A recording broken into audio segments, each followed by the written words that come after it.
Good afternoon. Welcome to ZTN News Blitz. Our top stories. Price freeze. Zim shoppers still feeling the heat. Relief as 5 recover from COVID-19 in Zim. Boris Johnson warns against lockdown impatience.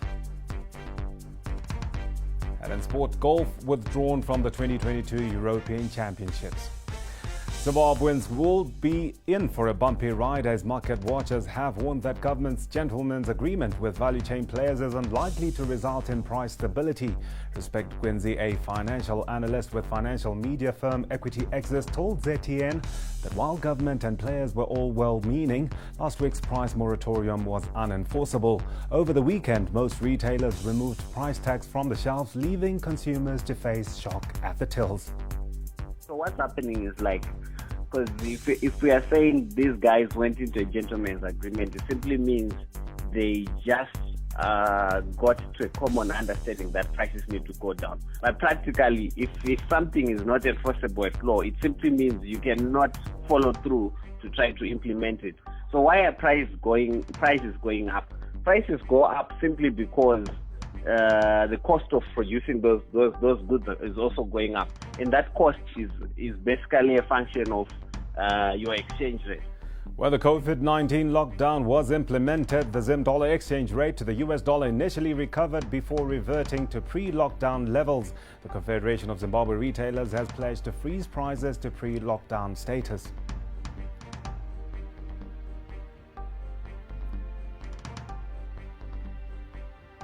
With 2 days before Zimbabwe's tobacco selling season begins, farmers say the Reserve Bank of Zimbabwe should address the prevailing foreign currency exchange disparities.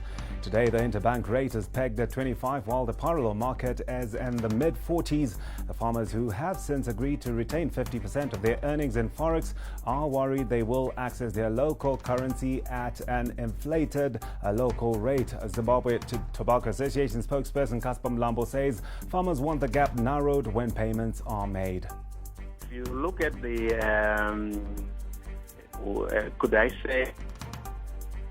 the unofficial rate, the dollar is trading at 45. So farmers will be able to get at 25, and when they buy their inputs, they will be able to get those inputs at 45. So you find that there is a huge gap. Who will actually fund that difference?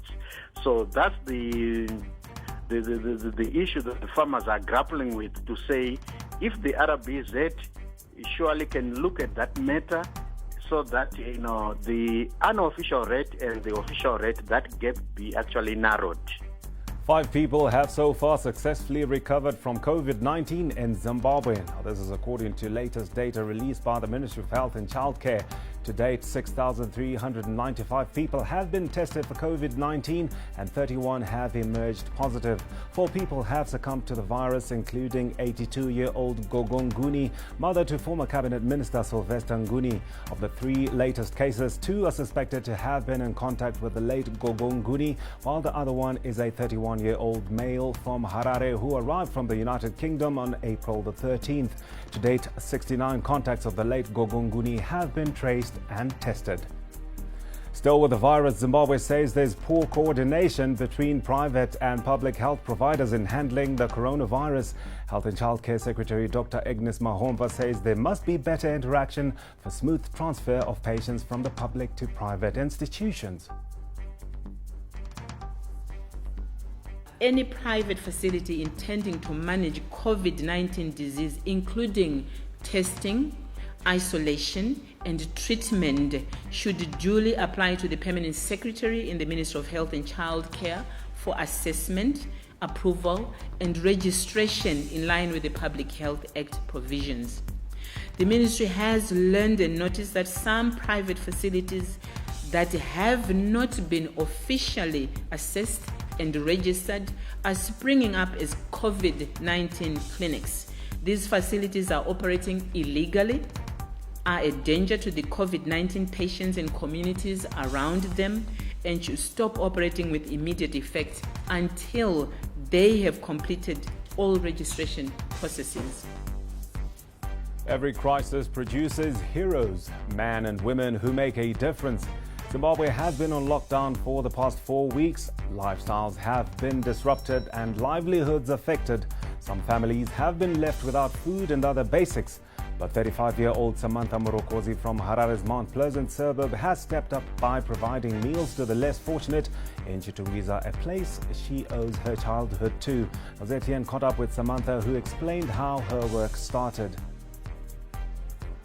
A week or two into the lockdown, we realized that a lot of my neighbors were going to sleep without food. There's a lot of child-headed families in this particular close, and there's also orphans and a lot of old women at the closes that are behind. So I found out they were actually going to sleep without eating anything. So I sat down and I told myself that I could make a plan for people of A extension. So I took 2 kg of rice and a packet of beans, sugar beans, and I boiled them. And I told a friend of mine from next door just to tell those families that we knew about. And he went on to tell them, and 24 people turned out on the first day. The numbers kept going up, which became a little bit alarming for me because now resources were becoming a little bit strained. Well, Samantha is not the only star in this crisis. Businessman and boxing promoter Stalin Mau Mau is providing clean water to Mavuku and Epworth residents.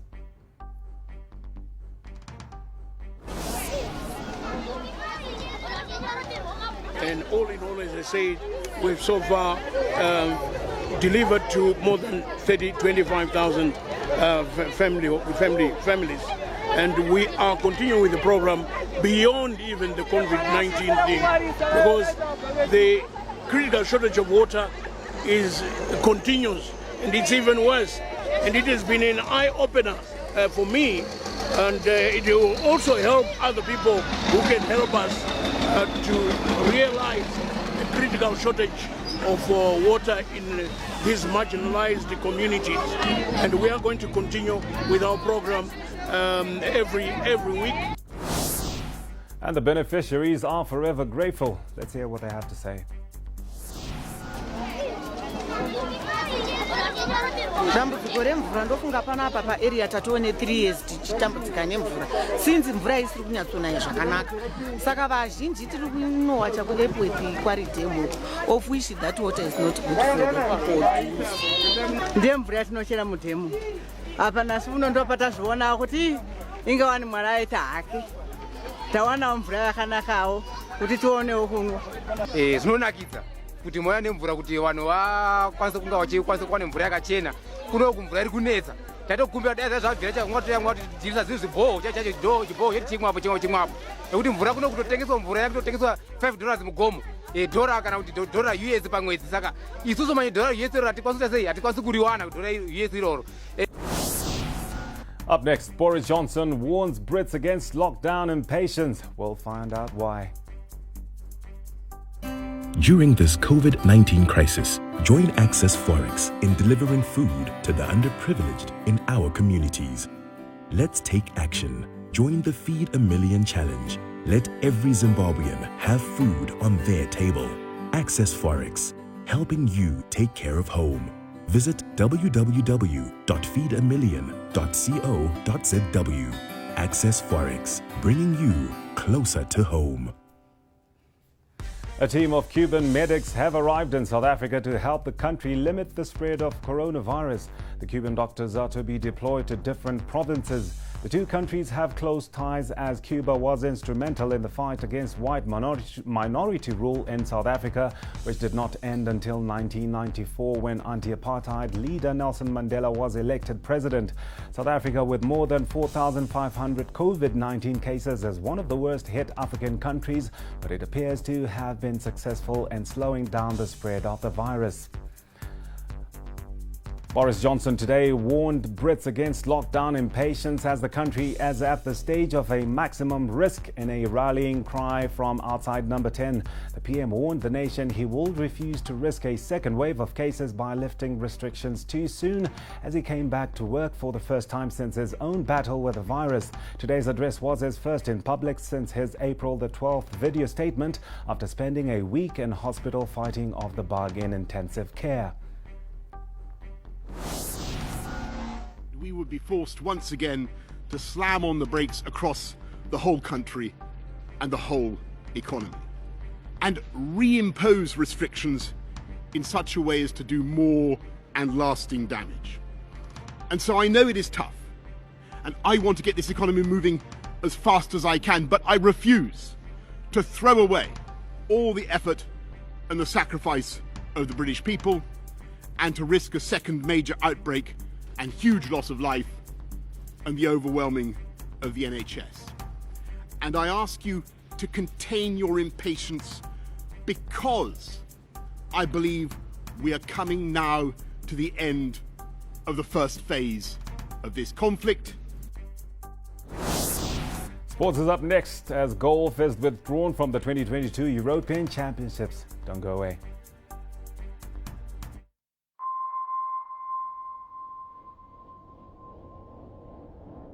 The world is under attack. No place is safe from COVID-19. Not even our beloved Zimbabwe.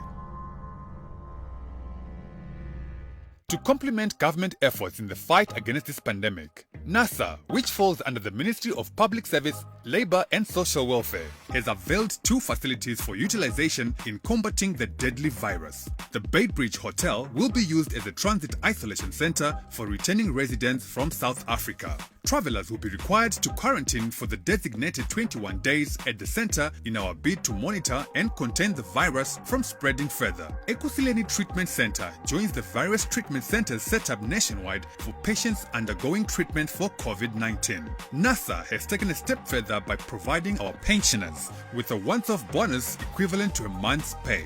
And we have also taken it upon ourselves to fix the ventilator at the Mutare General Hospital to kickstart treatment and help save lives. The fight against COVID-19 is our fight. Help keep Zimbabwe safe. Help save lives. NASA, ours is a lifelong promise. Golf will not feature as part of the 2022 European Championships after the PGA European Tour and Ladies European Tour withdrew from the multi-sport event, citing scheduling challenges.